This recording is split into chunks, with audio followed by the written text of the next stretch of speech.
Hello friends, இன்றைக்கி chicken வறுக்கிறது எப்படின்னு பார்க்கலாம் வாங்க. கொஞ்சம் எண்ணெய் ஊற்றிக்கலாம்.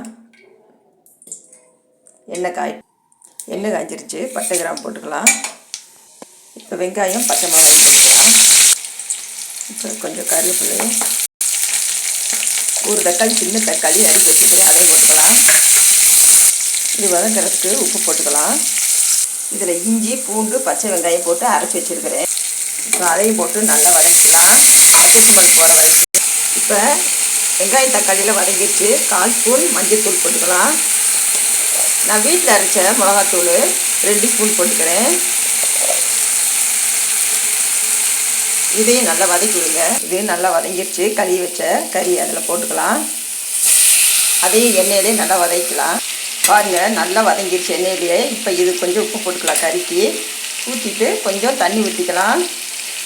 நல்லா வேகட்டும்.